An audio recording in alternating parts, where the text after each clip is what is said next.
আসসালামু আলাইকুম ভিউয়ার্স, আশা করি আপনারা সবাই অনেক বেশি ভালো আছেন।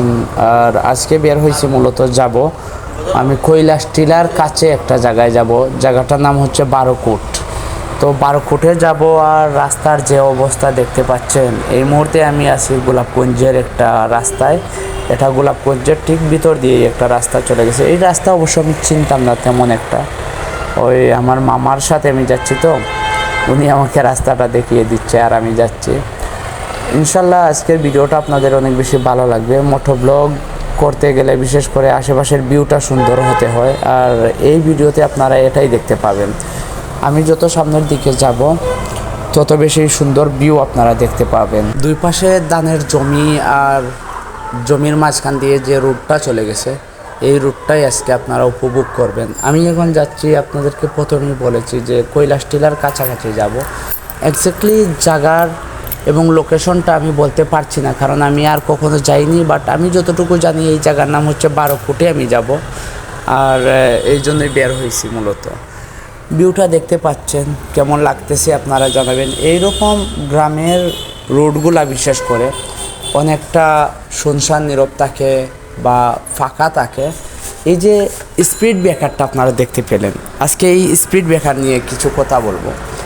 স্পিড ব্রেকার মূলত দেওয়া হয় রাস্তার মধ্যে, যাতে গাড়িটা একটু স্লো হয়ে যায়, স্পিড একটু ডাউন হয়, এইটার জন্য মূলত দেওয়া হয় স্পিড ব্রেকার। কিন্তু আমাদের দেশে, বাংলাদেশে অথবা যে কোনো জায়গায় আমি দেখলাম যে আমি যত জায়গার স্পিড ব্রেকার দেখতে পেলাম, এই স্পিড ব্রেকারগুলা এরকমভাবে দেয়, তারা খাড়া করে দেয়, খাড়া স্পিড ব্রেকার, বা অনেকটা এমন যে ডালাই করে দিয়ে দেয়। এই জায়গায় এসে আপনি গাড়ি স্লো করলেও যে বাড়ি খায় গাড়িটা, আবার স্পিড থাকলেও বাড়ি খায়। কী একটা বাজে একটা অবস্থা। আপনারা এই স্পিড ব্রেকার নিয়ে কোনো কিছু একটা বলবেন। গত কয়েকদিন আগে একটা গ্রামে গিয়েছিলাম, ওই গ্রামে দেখলাম যে প্রতি বাড়ির সামনে স্পিড ব্রেকার। এখন আমার কথা হচ্ছে, রে বাবা, যদি তোমার ভালো না লাগে রাস্তাঘাট, তাইলে রাস্তাঘাট এই মানে পাকা করার তো দরকার নেই। এদের এত ভয় এই স্পিড ব্রেকার, গাড়ি স্লো যেতে হবে, তাইলে তো এই রোড দিয়ে বা এই এলাকায় গাড়ি না থাকাটাই আমার মনে হয় ভালো।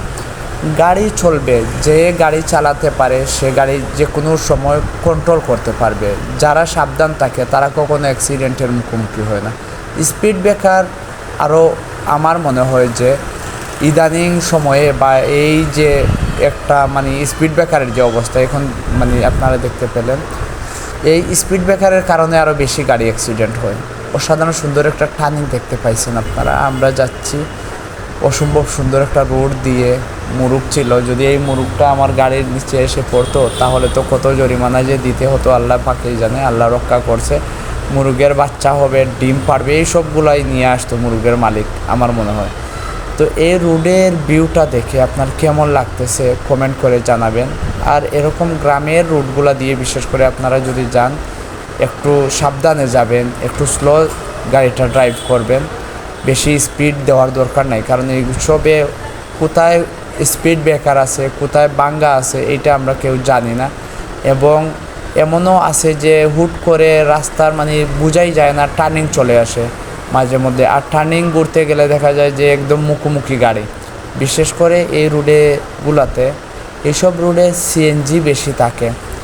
আর সিএনজি বেশি মানে হচ্ছে সিএনজি অনেকেই মানে খেয়াল খুব কম সিএনজিওয়ালাদের। এটাই এই যে সাইকেল নিয়ে ওরা বের হয়েছে, খুব দারুণ একটা মুহূর্ত। আমি অবশ্য সন্ধ্যার ঠিক আগে আগে বের হয়েছি। আর বাংলাদেশের বর্তমানে রাস্তার যে অবস্থা, বাবা রে বাবা, মনে হয় 3 ভাগের 2 ভাগই ভাঙ্গা পুরো বাংলাদেশের রাস্তা। এই যেদিকেই যান না কেন অনেক ভাঙ্গা রাস্তা। আর সামনে অবশ্যই একটা কালভার্ট আমি দেখতে পাচ্ছি, যে কালভার্টটা আপনারা আশা করি দেখতে পাচ্ছেন স্ক্রিনে। আর ওয়েট করতেছি, এই পাশ থেকে একটা গাড়ি উঠবে আমি দেখতে পাইছি একটু আগে। তো গাড়িটা আসার পরে আমি তখন যাব। এই যে কালভার্টগুলা কাজ হয়েছে রাস্তার ঠিকই, কিন্তু মেন সমস্যা হচ্ছে যে কাজ হওয়ার পরে এটাকে কমপ্লিটলি একটা যাওয়ার জন্য যে কমপ্লিট করে দেওয়া হবে, একদম রেডি করে দেওয়া, এটা কখনো হয় না। এটা হতে হতে আরও অনেক দিন, অনেক বছর হয়তো বা লেগে যাবে। এটার জন্য এই এলাকার মানুষের কী পরিমাণ যে দুর্ভোগ পোহাতে হবে তারাই জানে। আর সবথেকে বড় কথা হচ্ছে এই যে বাঙ্গা, এই যে অবস্থা রাস্তাটার, আপনারা দেখেন, আপনাদের ফিলিংস কি এই রাস্তার এই অবস্থা দেখে, এত সুন্দর একটা ভিউ, আর রাস্তা যদি এরকম হয়, যেই রাস্তাগুলোতে দুই পাশে সারি সারি গাছ লাগানো থাকে সেই রাস্তাগুলো অনেক বেশি ভালো লাগে। কিন্তু গাছ লাগানো থাকার কারণে অনেক সময় রাস্তাতে অনেক সমস্যা হয়ে যায়, রাস্তা বা রোড হোক ভেঙে যায়। এই যে দেখতে পাচ্ছেন একটা গাড়ি গেল, এরা কিন্তু আপনাকে সাইড দিবে না কোনো দিন, আপনাকে নিজেই সাইড বের করে চলে যেতে হবে। ভিউটা আসলে অসাধারণ, দেখতে পাচ্ছেন ইতিমধ্যে আমার খুব ভালো লাগতেছে আজকের এই ভিউটা দেখে। ধান কাটা হয়ে গেছে, আর দূরের আকাশটা মনে হচ্ছে যে মিশে গেছে দিগন্তের সাথে, অসম্ভব সুন্দর ভিউ। আপনাদের কাছে এই ভিউটা কেমন লাগতেছে একটু কমেন্ট করে জানাবেন। যদি ভালো লাগে ভিডিওটা শেয়ার করে দিবেন। সিলেটের গ্রাম, এই সিলেটের আনাচে কানাচে এর থেকে আরও অনেক সুন্দর সুন্দর গ্রাম আছে, রোড আছে, যেগুলোতে আপনারা গেলে আপনাদের ভালো লাগবে। এই রোড দিয়ে অবশ্য অনেক আগে আরও একবার গিয়েছিলাম। এই সামনের যে আমি দেখাইলাম আপনাদের, এইখানে একটা আনারসের বাগান আছে এবং এইখানে কৈলাস টিলা। দেন সব মিলিয়ে ইতিহাস ঐতিহ্যে ভরপুর হচ্ছে সিলেট শহরটা। সিলেটে যদি আপনি আসতে চান চলে আসবেন এই সিজনে। বর্তমানে হচ্ছে মোটামুটি বর্ষার সিজন চলে আসতেছে, বৃষ্টি হয় মাঝে মধ্যে। বৃষ্টির সময় কিন্তু সিলেটের প্রকৃতি যেন যৌবন ফিরে পায়, এরকম একটা অবস্থা। তো সিলেটে কি কখনো আসছেন? যদি এসে থাকেন অফকোর্স একটা কমেন্ট করবেন। আজকের ভিডিওটা এই পর্যন্তই। ভালো থাকবেন, সুস্থ থাকবেন, দেখা হবে আপনাদের সাথে নেক্সট কোনো কন্টেন্টে ইনশাল্লাহ। আর আমরা চলে আসছি গন্তব্যে। আল্লাহ হাফেজ।